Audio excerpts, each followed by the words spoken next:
Hey, thanks for watching the video. I created this video to give you an idea of exactly what the program's going to be when you come out to the lake. I put a lot of thought into both the maneuvers themselves and the order of the maneuvers. I considered the maneuvers to be the most important maneuvers that an XC pilot can work on to have the skills needed to fly in thermic conditions. But they're also foundational maneuvers for pilots that are looking to get into acro later on or to continue their SIV training.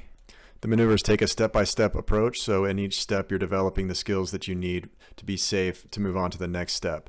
So don't worry about checking boxes, it's more about getting comfortable at each step along the way so that you're safe to move on.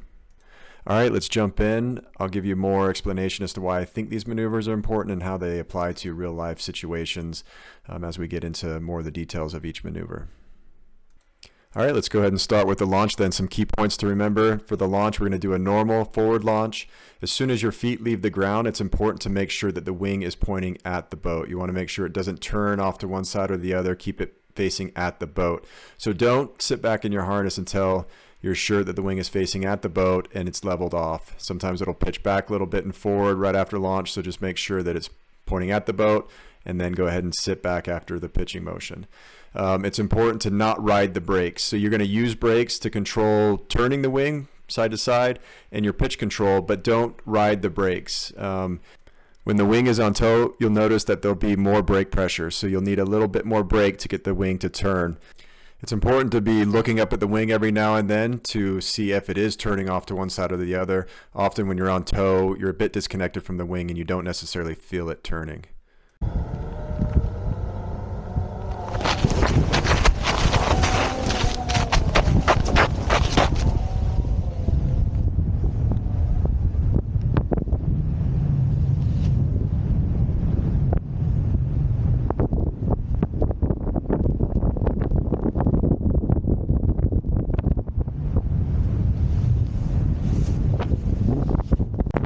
While on tow, try to relax. I've towed hundreds of times with two-liners, mini wings, acro wings, and I've never once taken a collapse. The wing is very pressurized under tow, so it's not common to take a collapse. Go ahead and be an active pilot by giving brake input and weight shift. You'll notice the brake pressure is much more solid feeling, much stiffer. So go ahead and feel that brake pressure, but don't pull brake pressure and hold brake pressure. Don't deflect the trailing edge. We want to be flying at trim position on the brakes during tow. Once I give you the command to go ahead and pin off, stow your tow bridles. So you're going to go through the carabiner and then wrap it around the base once and stuff it down into the harness. When you wrap it around the harness, make sure you don't wrap it around the speed bar line. Make sure it's free of the line.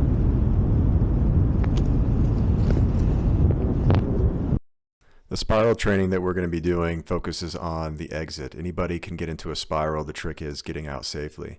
So the direct exit is going to be the foundation for a lot of things. It's the foundation for wing overs, asymmetric spirals, foundation for all the energy maneuvers in acro. But it's also very important for the XC pilot because often we're spiraling to get out of the air quickly and we do a direct exit unintentionally or intentionally to exit the spiral quickly. Also, if we get into a collapse or a cascading event, often we will do an unintentional direct exit out of that. So the direct exit is absolutely foundational, and we go through 5 steps here to get comfortable with it. The first step is to get comfortable with the rolling out of spiral that the wing automatically does on its own. So we're going to start with a mild spiral, about 20 to 30%, and then we're going to go hands up and keep our hands up, let the wing roll out. We're going to notice that it rolls out and goes to the opposite direction. Okay, so we're going to start with about a 20% spiral. So we'll initiate weight shift first, then some brake, start into the spiral, go around about 360, hands up. Notice the wing rolls out and rolls to the opposite direction and then comes back overhead as it's pitching back. Very mild, no big deal. Okay, moving on to step 2. We're going to do the same thing, but this time we're going to stop the wing directly overhead. So once it exits, it begins to exit, we're going to use some inside brake to stop it directly overhead and not allow it to continue to roll to the opposite direction. Okay, so we'll start into the same spiral that we did last time. We'll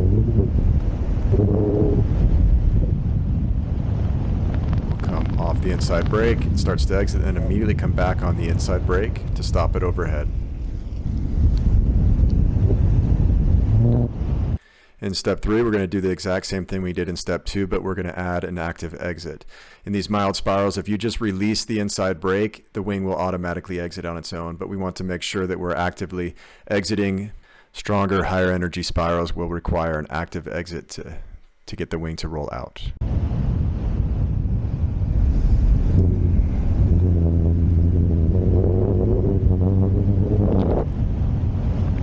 To exit, we're going to do an active exit outside, back to the inside, hands up, wing shoots overhead, and we're going to check the surge.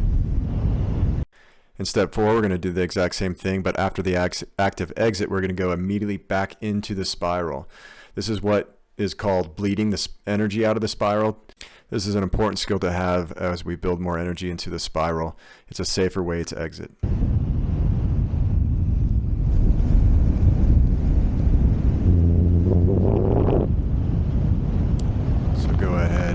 Spiral a little deeper, active exit, back in, and then hold that input back into the spiral.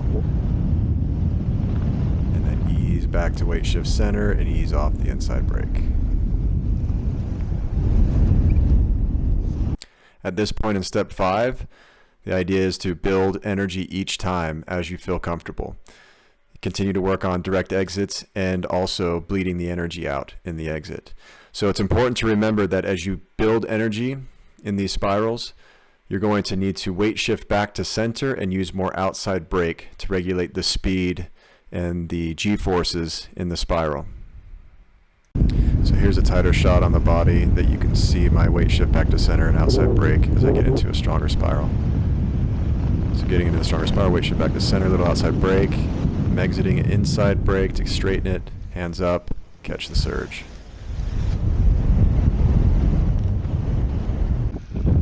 Here's a POV of the same spiral. So weight shifting back to center here. Active exit on the outside. Inside brake to straighten. Hands up. Let it shoot forward. Catch the surge. Doing a frontal collapse in an SIV situation is teaching us what a frontal looks like and what it feels like.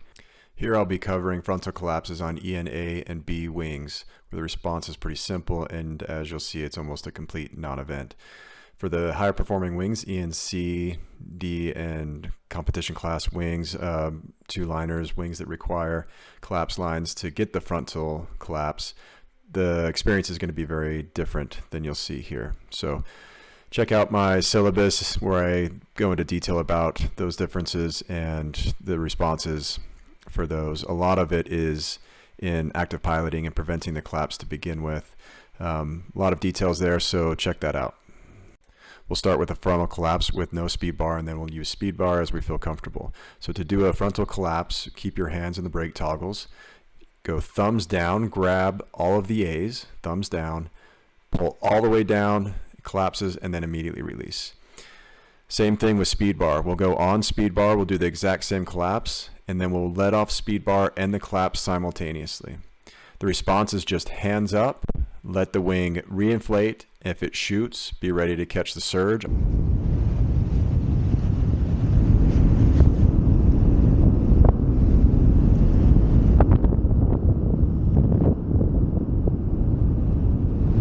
So the next step is going to be an asymmetric collapse. This is going to get us familiar with what the asymmetric collapse looks like, what it feels like, but also burn in that muscle memory of weight shifting to the opposite side, being ready on the opposite brake while banging out the collapse or reaching up and grabbing the stabilo line to pull it out.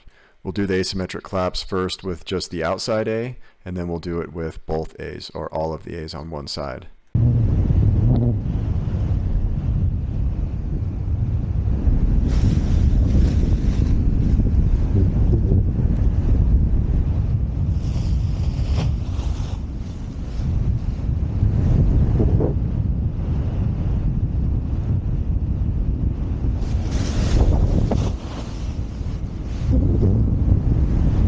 The asymmetric collapse and hold maneuver is a way to familiarize ourselves with what it feels like to get a cravat, how big of a cravat it takes to really wind us into a spiral, and how to prevent that from happening.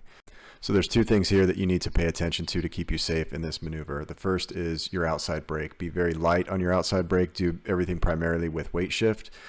Just feel that outside brake pressure. Be careful about pulling too much outside brake, which will decrease your airspeed. Remember that the wing will stall sooner than it would without a cravat. The other is to release the asymmetric collapse before you go into a deep spiral. If you continue to hold that asymmetric collapse into a deep spiral, it will eventually go into a sat, which is obviously something that we want to avoid. So as soon as you feel uncomfortable, go ahead and release the collapse, and then we'll go forward again, and you can take it deeper as you feel more comfortable. But remember to always release before it goes into a deep spiral. This will typically mean releasing after 1-360 with most wings. So just like we did before, we're going to do this progressively. So I'm going to start with just the outside A.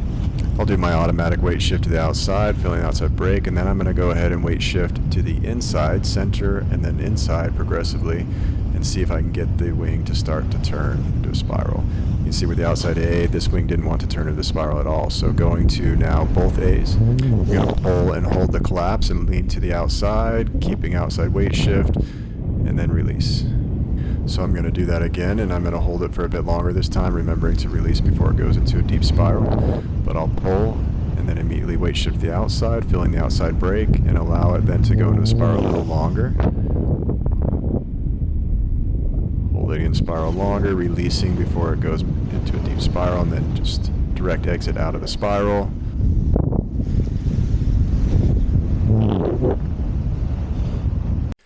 The cravat clearing spin. This is going to be the most useful tool that an XC pilot has to be able to clear a cravat. As you begin to step up in higher performing wings and push your abilities in strong turbulent thermic conditions, that means holding speed bar in these conditions, pushing harder than you would typically. It's common to end up with a collapse that locks itself in and can't be banged out with the brakes or pulled out with the stabilo lines. So your next option is to clear this cravat with a spin. I always go to a spin first before I consider a stall. A stall will lose much more height and has more of a tendency to end up in potentially a worse situation. The best advice that I can give to any XC pilot is to get comfortable with this maneuver and to use it sooner rather than later. So if you end up with a cravat after a collapse, bang on it a couple of times. If it doesn't come out, immediately just spin the wing, get the cravat out. Don't mess around with it. Don't allow it to tuck you into a spiral. Fortunately, this maneuver is pretty easy to do, and it's fairly safe also if you focus on a couple of things. I'll go over those as we get into this.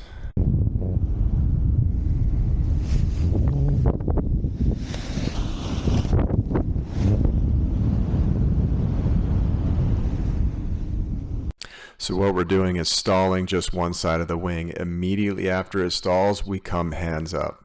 When we do this, the wing will do a 180-degree spin and dive to recover airspeed. This maneuver is pretty simple to do. The first thing we need to focus on is always looking up at the wing during the maneuver and turning our head and our shoulders towards the direction that we're spinning to. We want to go with the spin. We also want to keep our weight shift centered. To do that, you're going to spread your knees out to the edge of the harness. This will help keep your ass in the center of the harness and keep your weight shift centered. Before you initiate the spin, go ahead and slow the wing down to just below trim speed, and then quickly stall one side. Go to the bottom of the brake range.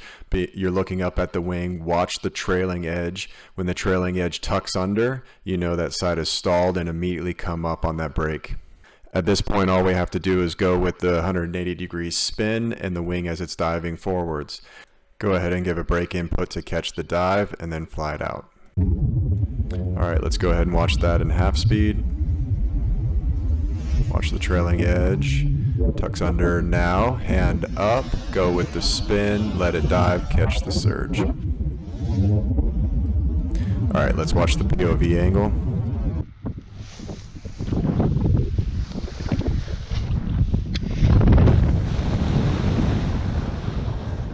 So the most common scenario is to take a frontal collapse when the wing is diving after the spin. This is really no big deal. The response is just to go hands up. The collapse will recover and fly itself out. We need to keep in mind during this maneuver that we need to allow the wing to recover airspeed after the spin, so it's best not to be too heavy-handed on the brakes. With practice, you'll figure out exactly when and how much brake you need to hit to prevent that frontal, but allowing the spin to recover.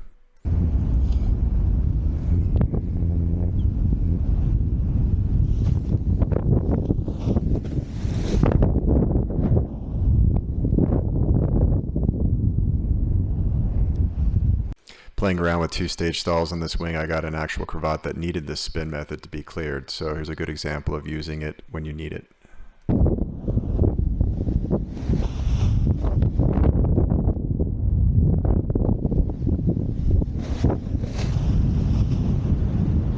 All right, moving on to the full stall and tail slide. If you're comfortable and confident with all of the maneuvers that we've done up to this point, then you have the skills needed to be able to do a full stall safely. You should feel confident that you can either bleed the energy out of a nose down spiral or do a direct exit safely from a nose down spiral. With your spiral and direct exit training, you should feel confident that you understand the energy of the wing as it's shooting overhead and that you're applying the correct amount of brake to stop that surge before it gets below you. You should be familiar with what it feels like for a cravat to pull you into a spiral. You should be able to stop the spiral before it happens and spin the cravat out, or control the spiral while you're banging the cravat out. The stall is unlike other maneuvers in that we need to understand each step before we do it, and we need to visualize it beforehand. We can't ease our way into this like we can the spiral, for instance. All right, step one is stall position, and this is probably the most important thing that we can do throughout the stall. We want to hold a center, weight shift center throughout the entire stall. We're going to go weightless. When you go weightless, you're going to automatically throw your dominant hand back to one side to catch your fall. For instance, I'm right-handed, so I might throw my right hand back, which is going to be pulling more brake on that side, and I'm looking off to that side. When I do that, my weight tends to shift to that side and I start to fall to that side. So one way to keep your weight shift centered throughout is to spread your knees to the edge of your harness and to tuck your heels up under your harness. That'll help keep your ass in the center, and remember to look straight back throughout the entire stall, so that will keep you from looking off to one side and falling to that side. We're going to then, step two, slow the wing to minimum sync, and we'll wait for a second there for the wing to level out at minimum sync speed. Step three, we'll go ahead and bury the brakes all the way to the bottom of the brake range, and we're going to hold until the center of the wing stalls. So when we bury the brakes, the wing tips are going to stall first. They're going to come back and touch, and then the center of the wing will stall. So it's going to take a few seconds for the entire wingspan to stall. We'll feel ourselves go weightless once the center of the wing stalls. Once the center of the wing stalls and we begin to fall back, we're going to come up with both brakes symmetrically to just below the beaners, and we're going to hold that position until we find a stable tail slide. Quick tip, throughout the stall when we're pulling brake and coming up on brake, we want to keep our hands on the sides of our harness. This is going to be the strongest position for our shoulders. There's going to be a lot of pressure, brake pressure throughout the stall, and it's too easy to allow your hands to go up and down when they're out away from your sides. You're not recognizing where they are exactly and not paying attention to them. So once we find a stable tail slide, we're going to release both hands up symmetrically and quickly. Let the wing restart, and then be ready to catch the surge if needed. I say if needed because often with these ENA or B wings, they come out of stall or out of tail slide with both of the tips tucked in. They're not cravated, they're not locked in necessarily, but when they come out, both the tips are tucked in, so the wing doesn't have a very strong restart. We need to allow it to restart, and if it does get out in front of us, the direct exit practice that we did with a spiral is going to come into hand here. We're going to need to feel the energy as the wing is shooting out of tail slide and restarting, and apply the right amount of brake if needed.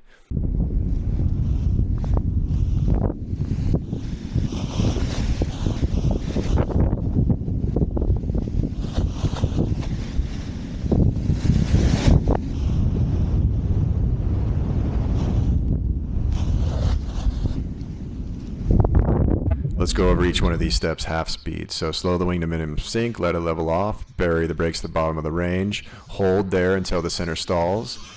So this is the point to recognize where the center of the wing is stalled and I've just gone weightless. I'm about to swing underneath the wing as the wing is coming overhead. At this point, I now go hands up to below the carabiners. It's a good idea to practice this movement in a simulator and to dial in the muscle memory of moving your hands from the bottom of the brake range up to below the carabiners. So The idea is that we want our hands to be in a position that is just below, just deeper than a stable flyback position.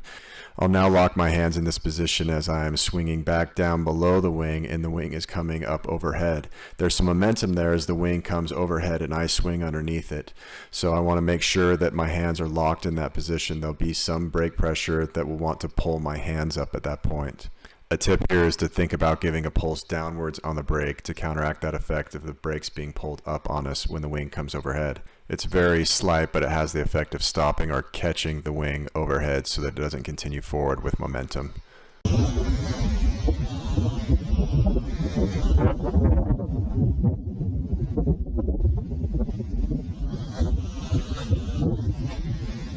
So you notice how there was some movement from side to side as the wing came overhead, but eventually it stabilized into a stable tail slide. It's important during this not to allow your hands to get pulled up and to keep your weight shift centered. Eventually the wing will stabilize and tail slide. A stable tail slide looks like this, where you have about 30% of the tips are swept underneath, the center's open, and the wing's not thrashing from side to side. It's a very stable position to be in.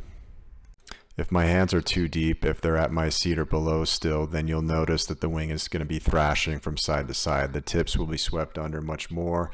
Very little of the center will be open and the wing won't be stable. It will want to throw you from side to side quite a bit.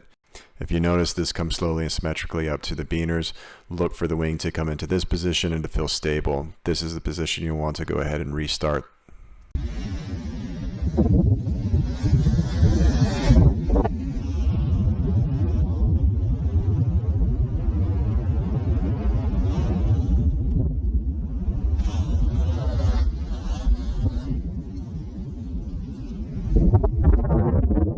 All right, that covers all the fundamentals. So going forward from here, if you're planning on moving on to a higher performing wing, something that has higher aspect ratio, it's a great idea to practice a two-stage stall on your ENB wing before moving on. It's also a good idea to practice asymmetric spirals and wingovers over the lake before you take those over the ground, because as these maneuvers get bigger, they can get dangerous and it's easy to develop a cravat. So not a bad idea to work on these as well once you get to this point, and you can continue to dial in that energy management. For those cross-country pilots, look for a PDF that I'm going to post to the Facebook page titled Applied SIV for Cross-Country Pilots. It's going to put these fundamental maneuvers into context of collapses and XC flying, how to prevent collapses, and how these maneuvers are going to help you recover from a collapse. All right, that's all I have, and reach out on Facebook Messenger if you guys have any questions about this video, and looking forward to helping you get out and train, do some training over the lake.